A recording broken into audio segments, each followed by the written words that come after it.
Okay, so before we start with our actual lecture today, I just want to go through sort of a brief in like the first 5-10 minutes of our lecture on assignment 1.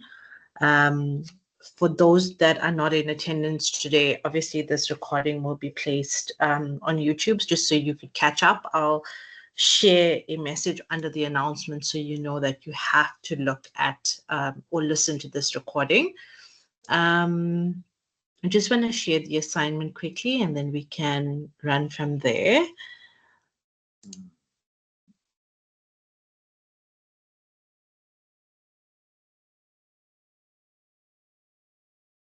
Okay. All right. So there we go. This is our assignment 1. Everyone should have a copy of this. I have shared it under the announcements page. If I'm not mistaken, I think the due date is on the 2nd of April. So you do have a little bit of time. But I thought I'd just use today's session to just go through it. First one, before we even start, the due date is very important. So please take note of that. It will be due, I think it's the 2nd of April, but I'm not 100% sure. So just please double check what the due date is and make sure that you are submitting it before the timestamp. So if the timestamp, it's always 11:59 p.m., make sure you are submitting before that. You are submitting it in PDF. I've also shared the assignment template. So please make sure that you use that assignment template for this assignment, as well as any ICE tasks that we have going forward. I know faculty has shared it a bit late, but at least we have it now and we can work with it. The second one is there's going to be a Turnitin functionality for the assignment. So please make sure that your referencing is up to standard. If you are unsure of how to reference, I would suggest you visit the library and just get a more of an understanding and get clued up on how exactly you can go about referencing. There will be a penalty attached if there is errors in referencing. So Turnitin basically would spit out if there's any plagiarism. If there is major plagiarism, then you do have up to a 10% deduction. And if it's a minor error, you have up until a 5% deduction. So please make sure that you are taking into consideration your referencing, so in-text referencing as well as your in-text referencing. Make sure that you are covered on both aspects to avoid any sort of plagiarism. Okay. Then we're going to kick off with the first question. So this assignment has a total of 3 questions. There's obviously sub questions in the 3 questions, but just so that you are aware, there will be 3 questions. Everything is case study based. So you need to read and understand the case study prior to answering the questions, okay? So you'll see right at the beginning of the assignment there is an allocated time of 10 hours. So spend the time actually reading and understanding the case studies first before you progress.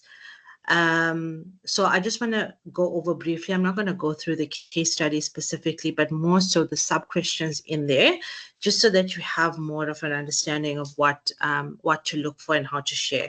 I'm also not going to give you the answers, but it's just more or less an idea of what I'm looking for, just so you have a little bit more of an understanding. So for instance, let's take question 1.1. It does give you an indication of the mark context. So what is the role of a functional group? Collaboration between departments, goods and services context. It gives you 2, 2, and 1 as your marking, okay? But there will be others that will probably not give you as much of an indication in terms of that. So please make sure when you are providing your answers, you are providing enough content to cater for the marks that's now being allocated, okay? So 1.2, listing the 3 stages in terms of a transformation process. You need to obviously explain what the 3 processes are, and you need to now analyze it in terms of the case study and how do you now interpret the input, transformation, and output stage, as well as what the application is thereafter. So just take that into consideration. 1.3 also, I mean, all of this is stuff we've already gone through. It's also in your textbook, so please make sure you are checking up from that perspective. So your economic technology changes as well as your competition. So make sure that there's an application there. You'll see here it says 1 mark awarded for theory for each of the factors. So that gives you 3 marks, and then 2 application points for each factor. So please make sure that you are taking that into consideration when you are doing your application. Okay. Question 2 for 35 marks, also another case study here. And then we start with our sub-questions. So 2.1, basically we're looking at the finance and procurement departments. So we need to look at it from an optimization perspective as well as a standardization perspective. Question 2, you are now discussing what that automation and standardization process is. 2.3, you're doing re-engineering. Also looking at it from the case study perspective. So who the manufacturer is within this case study, looking at it from that perspective.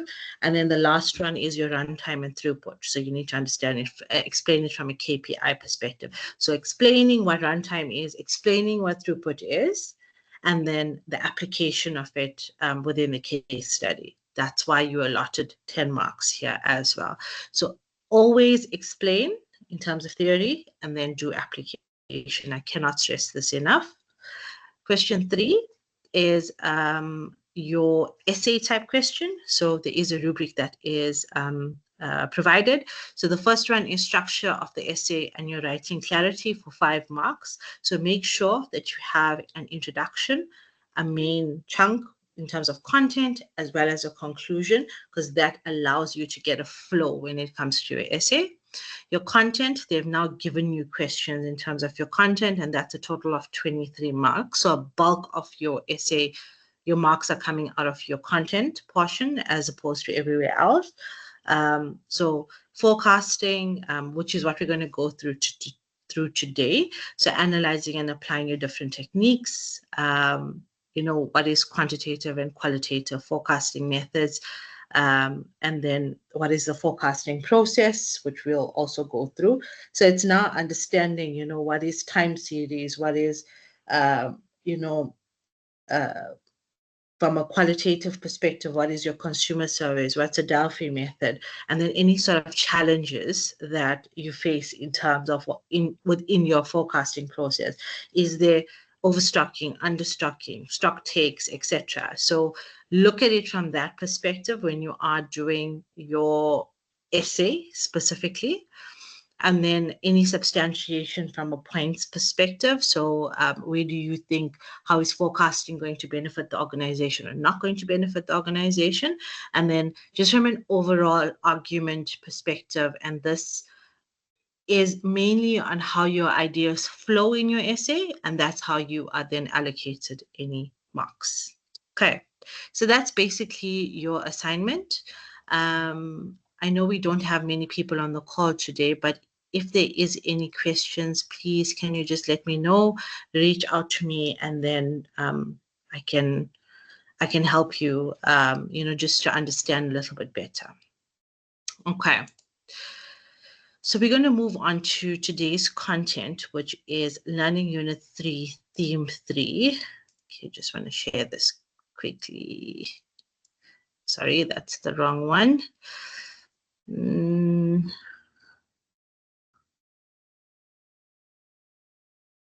Sorry, we're in Learning Unit 4, Theme 1 and 2. Okay, so Learning Unit 4, Theme 1 and 2, our focus in today's session is going to be on forecasting, okay? And we ask ourselves a question on what is forecasting specifically. And I know this is a textbook answer, but basically what forecasting is where we're using any previous or historic data and information to understand and analyze what the future trends is going to be within the business. So for instance, if we are let's say we are currently in March, let's use April because generally Easter is around April. We look at April 2024 versus 2025. So we use 2024 data to understand what our current sales is, the volumes, any sort of production in terms of budget. So we can anticipate what our customer behavior is going to be for, let's say, Easter trends. And let's say we in the process of, or in the business of production of Easter eggs, for instance. So then we're able to understand now, currently in April 2025, what our predictability is going to be with the volumes and our sales targets and our budgets, etc. So it's basically using historic data to predict the future events or the present events. Okay, that's basically in a nutshell. A lot of times businesses use it for when they want to plan in terms of inventory, when they want to plan in terms of finances, or any sort of decision making. If they want to upscale something within their business, they use forecasting trends to understand whether the forecasting is going to, whether the new innovation or technological improvement is going to benefit the organization or not. Okay, so I have a small little example for you, and it's basically, let's call it company ABC that sells winter jackets. Basically, what they need is a forecast to predict how many jackets they're going to sell in the upcoming winter season. So if you know anything about, fashion and textile industry, they predict seasons, 2 seasons ahead, basically. So they use a lot of the historic data, they use a lot of market trends, and any sort of external factor, especially in the market that they're currently selling to, in order for them to create a forecast. So from a historic data analysis, they basically will review the sales data for like the last, let's call it 3 to 5 years. And it shows, steady growth in sales each year because we're now getting colder winters, due to global warming and all of those wonderful things. And also there's more marketing when it comes to winter as it previously did. So let's say the average growth rate is 10% per year. They also look at different market trends. There's obviously a demand for having products that are more sustainable, stuff that lasts a lot longer, more quality-orientated products. So due to sustainability, they now introduce something that's a little bit more eco-friendly in terms of their jacket line. So they want to attract, a new line of customers that previously they probably didn't have. And then any sort of external factors like the weather, for instance. If it is a colder winter, that is an external factor. So they use different types of forecasting tools, which we're going to go through. But let's say time series is one of them. So they sort of use data to understand any sort of fluctuations in their sales volumes, so they can sort of project what the trend is going to be for the winter season. Or they use something that's more qualitative, where they speak to people that are in the industry, that are experts in the specific industry, who believe that, if you do have clothes that are more eco-friendly and sustainable, their sales will increase by like 10-15%. Okay, so basically the company, based on the market trends, based on external factors and also historical data, they're predicting an average of a 12% increase in sales. And also based on the fact that they want to introduce this new eco-friendly jacket. So with this, last year, they sold, let's say, 10,000 jackets. So this year, this season, they're going to sell 11,200 jackets, which gives it a 12% increase. So it shows them how to basically plan in terms of their inventory, how they plan in terms of resources, so whether it's people, staffing, etc., and how can they then market their product? How do they now set a budget when it comes to marketing? Purely because they now want to sell a completely new eco-friendly line. How can they now go about it? So using different types of methods in terms of forecasting, whether it's qualitative or judgmental or whatever it is, they're able to come up with like basically a best and a worst case scenario. And they also understand where they need to be from an inventory turnover perspective. Okay, so that's forecasting basically in a nutshell. Okay, so then we move on to different types of forecasting.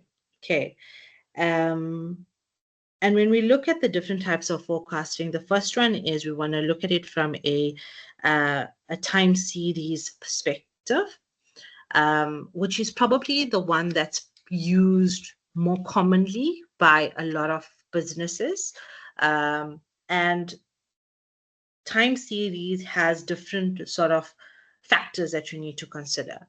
Moving average, exponential, and something that we call a RIMA, which is an autoregressive integrated moving average. So when we talk about moving average, we're looking at an average of your different data from the past or historic data over a specific period of time, where you try and smooth out any sort of short-term fluctuations. And then you need to understand from a long-term perspective, what are your different trends, okay? So it's purely data-driven. Exponential smoothing also very similarly, you look at different observations within your data to predict sort of your forecasting. Okay, so that's where time series comes into play.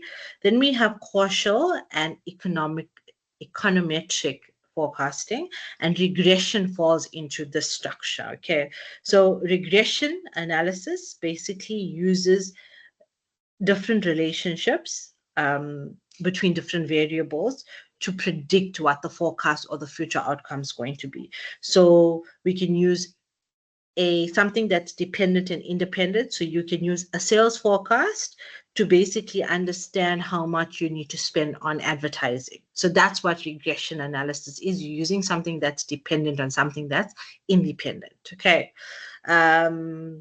Multiple regression, very similar to regression, but you're basically using a multiple variables in terms of independent variables. Okay, so you have one dependent variable and you have multiple independent variables. So you may have a sales forecast, a marketing budget, a advertising budget. Those are all independent variables. Okay, and then you have something called structural modeling or equation modeling, and it combines basically your multiple regression and your different factors to understand the relationship between all the variables and how everything can come into play. Then we have qualitative forecasting. So there's two types of forecasting, or two relationships of forecasting, actually three. Okay, number one is qualitative, which is what we're seeing here, and this is more I would say face-to-face value, like surveying, market research, speaking to people, to getting different scenarios from industry experts, etc., setting up surveys, those sort of things. That's what we speak on qualitative. When you speak on quantitative, you're speaking on data-driven. So that's where time series, that's where causal, all of them are sitting in more of your quantitative than qualitative. Okay, so it's qualitative, quantitative, and then we have something called hybrid, which is a mix of the two. So those are your three sort of methods of forecasting, and these are the different types that would then fall into it as well. Okay, so that's qualitative, is all about surveys and interviews. Then we have judgmental, which is basically you're relying on the experience of different experts in an industry to make prediction, especially when your quantitative, meaning your data, is limited or you don't have enough data. So you're now focusing on someone that's giving you basically a judgment or an opinion, and you're forecasting based on that. Okay. Then you have something called financial forecasting, which is basically how you're going to predict your financial performance. So whether it's your budget, what is your revenue, what is your expenses, your cash flow, your sales, etc. So everything that forms within your P&L or your budget, that's what your financial forecasting is going to be. And then profit forecasting, you're predicting what your profit is going to be. So your revenue versus your expenses. Okay. So every business, so every organization has to have a financial forecast done or a budgetary forecast done. I would say by Q3, Q4 for the next year, because it allows for business to understand what needs to be done in terms of innovation, in terms of growth, etc., in order for them to hit that forecast or budget forecast. Okay, so these are the different types of forecasts. There's obviously many, many more that's in your textbook, but I just pulled out the ones that are the ones that you would use more commonly. If you do plan on extending your education or your degree and going into an MBA or a master's level, and you're asked to do a thesis or a dissertation, you are required to do forecasting. You are required to understand whether you're using a research methodology that's going to be quantitative or qualitative. Are you going to do interviews? Are you going to use past data? How do you then analyze it, etc.? So it's always nice to understand how this is going to work. Also, forecasting is used in every business and every organization. So if you do end up going into a corporate organization, there will be a lot of forecasting that there needs to be done in order for you to understand, where you need to be from a target-driven perspective. Okay, then we move on to what we call time horizon. Okay, so basically, an organization or any sort of business, they need to be planning effectively, whether it's in a short term or a long term, and there needs to be a forecast that needs to cover all of that. So a lot of businesses forecast per quarter, which is more short term, or they're forecasting for an entire 12-month cycle, and that will be sort of more longer term. So it's understanding where you're sitting at within the different categories. So when we talk about the short range time horizon, we're talking about anything from a few weeks to maybe to a few months.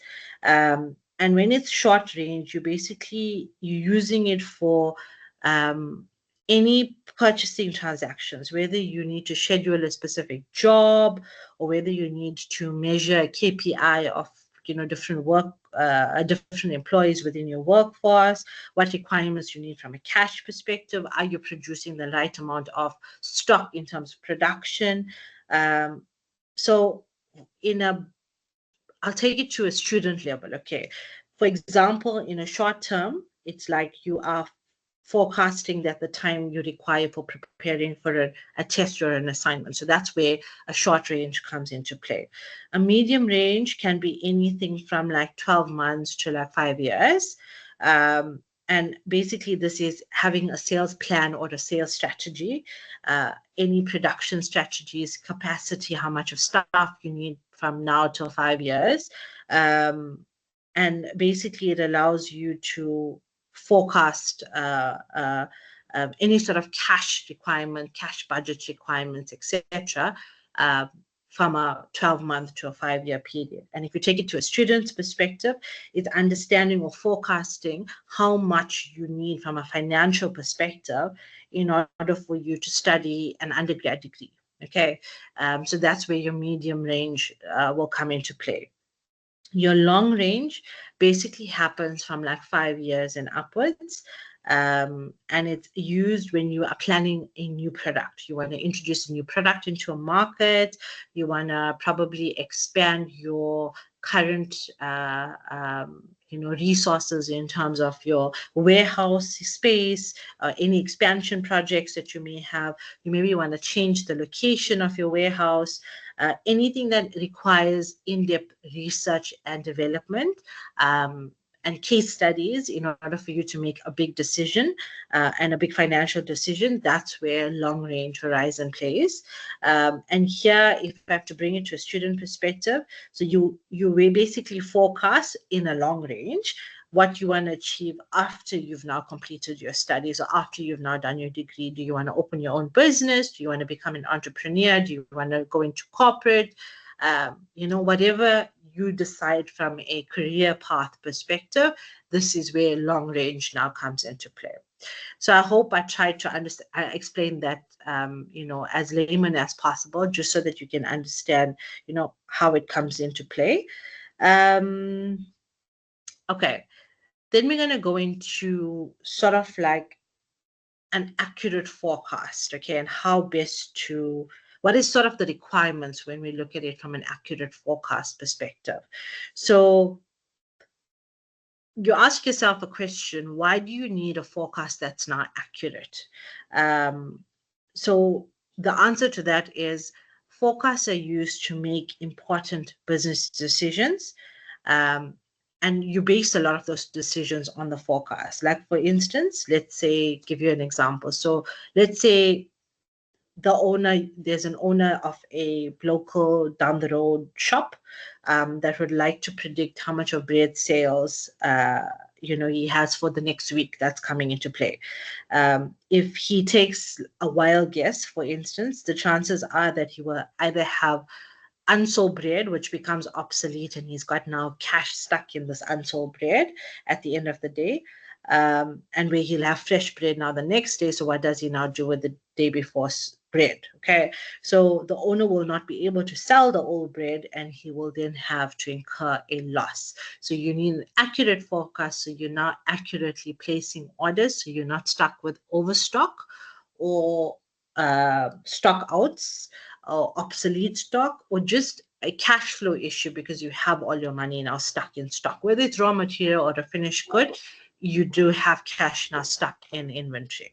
Okay, so when you want to look at it being as accurate as possible, so you need to use a technique that is simple to use and can easily be understood, okay? Whether it is the man code team or the X code team or just like mid-level managers, it needs to be a technique that is easy and simple to use.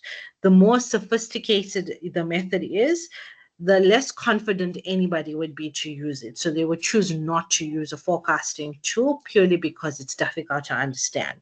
So you now need to use simpler techniques so that you have better application internally within your organization.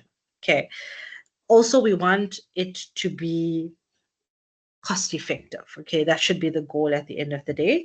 So any benefit, it should outweigh the cost of doing a forecast. Okay, so if you're doing a forecast, it means that you want cost effectiveness and you want to save money, which means that it needs to be as accurate as possible.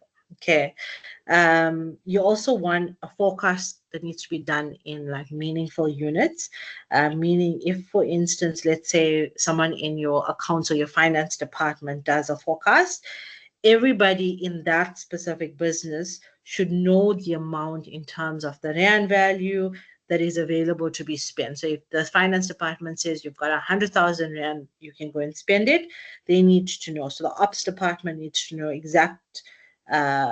the employees need to know the exact quantity exactly that needs to be produced. So it needs to be done in meaningful units and it needs to be communicated to the business.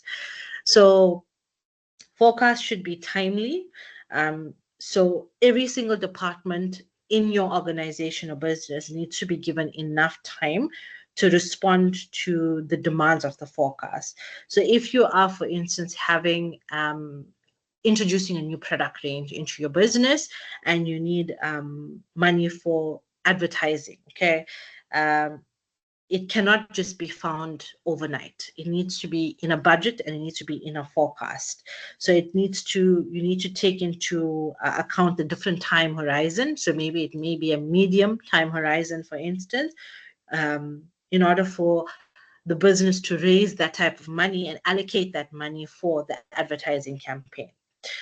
Then it should be reliable. So the forecast should be able to work every single day. It should not be able to fail. If you're using the same technique all the time, then it should be as accurate as possible so that every department can basically use it, and it should be in writing. So no one should basically believe that, because if the forecast is in writing, basically it needs to be in writing to the whole business and the whole organization. So it also increases the possibility of the forecast being used in different departments. So different departments will have different forecasts of everything. It allows you to have the different measurements, etc. So it just allows for better communication and transparency within the organization. All right.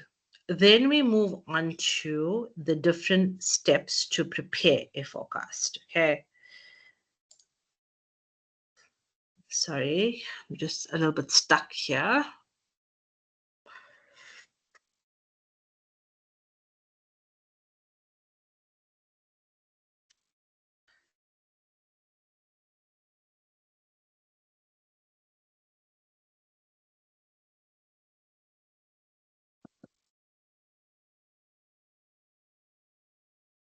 Just waiting for my page to reload. Oh, there we go. Okay, perfect. So then we look at the different steps in when we look at forecasting. Okay, so when we want to look at preparing a forecast, we want to look at 6 basic steps. Okay, you want to carry it out in the very same sequence. If you're doing a forecast for every single department. So number one is you need to understand what the purpose of the forecast is, how you're going to use it, who's going to use it, when it needs to be used, etc. This will sometimes give you an indication at which level it should be prepared. It should be prepared at a exco level or a mid-management level. It will give you more or less an indication. It will also allow you to understand what resources you need in order for you to make the forecast work, okay, and make it as accurate as possible. The second one is to find your correct time horizon. Okay, so each forecast will have a different time interval.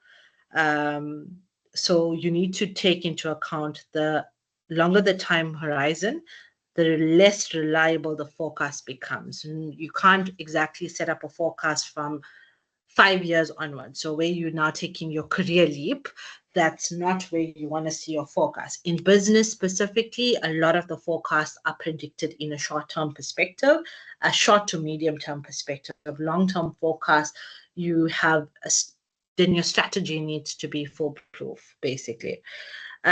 Step 3 is you want to select the correct technique.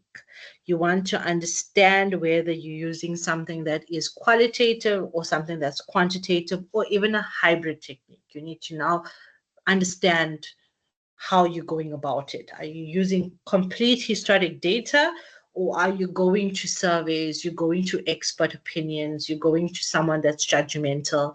You need to understand where you need to go. Step 4 is you want to gather and analyze as much data as possible that you're going to use for your forecast. If basically you have no data, then you have a little bit of a suspect forecast. So you need to have that information or that data, which is, if you're not a startup business, you will have that data. If you are a startup business, a lot of times they're going to market research, so more of your a qualitative perspective than quantitative, but you need to still gather and analyze as much data as possible. Step 5 is you physically want to go ahead and make the forecast. So you want to choose a method, a suitable method, depending on what data you have, if it's qualitative or quantitative, what product you want to make or what product you're pushing for, what is the demand for your product, all of this. You need to understand all of this before you actually make your forecast. And then step 6 is constantly monitoring your forecast. So your forecast needs to have a measurable or a KPI that's attached to it, so that you make sure that everyone in the business organization or that specific department is compliant with the forecast. If the performance or the actual performance is not in accordance with the forecast, there needs to be a reason why, and you need to be able to correct it. Or you would need to revise. So I'll take it to a sales perspective, and I'll speak on from a logistics side. We are given, in a logistics environment, you're given a sales target on a monthly basis, quarterly basis, and an annual basis. Your sales target is depending on how many bums in seats you basically have, meaning how many salespeople you have. So let's say, for instance, I have 3 salespeople in my department, and each of them have a sales target of 10,000 Rand every single month. So that means on a monthly basis, my sales target needs to be 30,000, but it's 30,000 compounded, meaning it's 30,000 this month, it's 60,000 next month, and the following month it's 90,000. Okay, so all in all, I take the 3 months together, and that now becomes my quarterly target. And then I compound it for another 9 months, and then it gives me my annual target. If, for instance, I have one sales rep that is not on target, I then don't make my monthly target, quarterly target, or my annual target. How do I now fix this? It means that my forecast is not being done correctly. It's not speaking to the pipeline that I currently have. How do I now fix my pipeline so that my forecasting is now done correctly? So this is how every single department would then work. They're given a KPI and they work backwards in terms of developing what their forecast is going to be based on what their budgets or their targets are. Okay, I hope that makes sense to you. So yeah, obviously the 6 steps here when it comes to forecasting is very important because you want your forecast to be as accurate as possible. You want to use as much historic actual data in order for you to forecast future, predict your future data. And remember that forecasts are made before anyone even knows what the actual data is. I am predicting that next month I'm going to be at 60,000 Rand new business, but I don't know if that's going to be actual. I'm only predicting that that's what it needs to be. So, for instance, I'll give you an example. If you're a student, for instance, you will forecast the amount of money like you expect in terms of like pocket money from your parents. And the manner in which you're going to spend it before your parents actually decide how much they're going to give you. Okay. So the same model basically holds for different organizations when they forecast their sales, when they plan for their production, when they plan how much of staff they need, and what materials they need when they are preparing for a production. So everything just relies on each other, basically. Okay, so that's our different steps of forecasting. Then we have something that we call situational factors. Okay, so when it comes to situational factors, we need to choose the correct method for basically different situations. We need to know what the strength is, the weaknesses are, of our specific organization before we decide on what forecasting technique or method we're going to be using.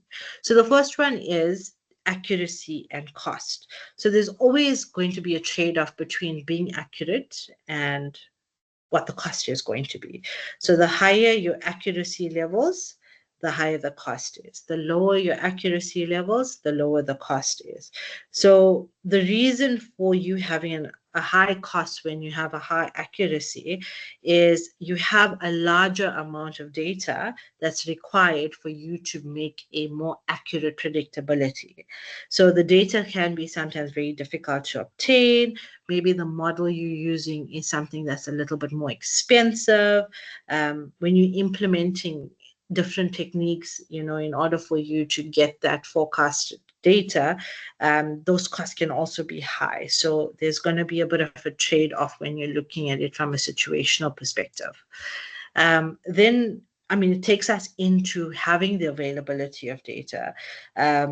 We should know that, when we have the data should be available. It should be something that's relevant in order for us to predict, what the forecast is going to be. So we want to have a large pool of information where we can do a lot more quantitative methods using this data. So yeah, it needs to be as important as possible. We want to use as much of statistical techniques as we possibly can in order for you to forecast accurately. Then we have time span. So a lot of times from a exco and a high management perspective, they want to look as far into the future as possible. We know it's not always possible, but that's what exco requires a lot of times. So that sort of type of forecast needs to be created and made. And a lot of times the data sometimes is a little bit skewed. So you need to be looking for that sort of data. You need a lot of more resources in terms of finances and employees and inventory and all of these other sort of short range forecast in order for you to predict better and in a specific time frame. Okay, then we have the nature of goods to be forecasted. We want to understand from this perspective that we have the method that we choose is the best one that suits the business. It's the best one that suits the product. So it might be necessary to use different types of forecasting for different types of products. Actually, it is necessary to do that, especially if you like, for instance, an FMCG that does production. Your tea will sell faster, or your tea may sell faster in winter than ice cream does, and it may swap over, in summer. So you need to understand you need to have different forecasts for different sort of products.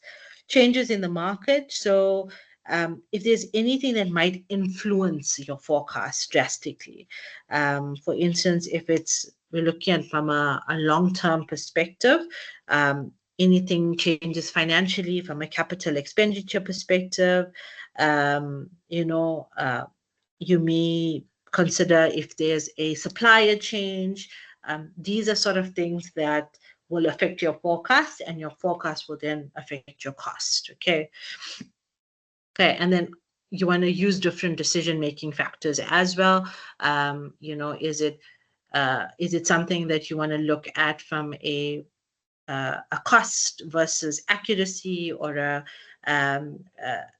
product versus season? Those sort of things is how you would then understand, what is the situation when it comes to your forecast. And then the last one is, how can your forecast then be ineffective? And one of it, it speaks to a little bit of your challenges specifically, but forecasting can be ineffective for some of these reasons. Okay, if you're not using the correct tool, that can be a game changer, because if you're using more of a qualitative tool to analyze data and you're using a quantitative tool to analyze surveys and interviews, it's not going to work. So you need to understand whether the tool that you're using is correct. Management failure. So this is if management fails to basically recognize that forecasting is an integral part of their business. If management fails to communicate the forecast, they're not transparent enough, then they don't change it after like the 6th step where it's not working. They don't change it. It can be seen as being quite ineffective. Then we have failure to monitor the accuracy. So you want to monitor it all the time, especially when you put in KPIs. It's driven by KPIs. You want to put as much control as possible. If your forecast fails, how can you now change it so that it can now work towards the business strategy and contribute towards the values, mission, vision, etc. If your organization fails to involve the relevant stakeholders in setting the forecast, this is a game changer, because a lot of time what businesses do is they use the people that is in power to set the forecast instead of using people from different departments to set the forecast. So if you are just an individual, let's say from a CEO or an MD level, and you are now setting the forecast as an individual and not as a team, it can fail. Okay. Also, failure to recognize from the beginning that your forecast is wrong. So forecasts, especially from a demand perspective, it can be influenced by many factors. And the first one is if there's any errors. So if you have a long forecast period, for instance, you have a larger portion of errors. So you need to be as realistic as possible. You can't be setting unrealistic expectations in your forecast. And, it comes down to, if you do have poor performance, then you're not meeting those relevant forecasts. And then we have when we are forecasting incorrect items. For instance, a specific business may forecast that a specific raw material that will be produced into a finished product The correct method to forecast it will be for the finished product. So how much of finished product do you need, and then work backwards to understand how much of raw material you'll need to produce that finished product. So automatically, you would then have a demand for your raw materials because you're now working backwards. So if you're forecasting too many items at the same time, it'll lead, you may overload your forecast, which might lead to more costs. It might be more time consuming, and you're just not forecasting it correctly. Okay, so sort of what you need to take out from today's session specifically is you need to understand qualitative, quantitative, and hybrid. Okay, from that, you need to understand the corresponding factors within them, whether it's time series, consumer surveys, Delphi methods, associative medium, regression, all of those things. You need to understand from that perspective what forms part of the different types of forecasts. And then understand what is your challenges. If your forecast goes wrong, you end up with too much of stock, too little bit of stock, money stuck in stock. You end up having a lot of failure in terms of departments. You don't have transparency, you don't have communication.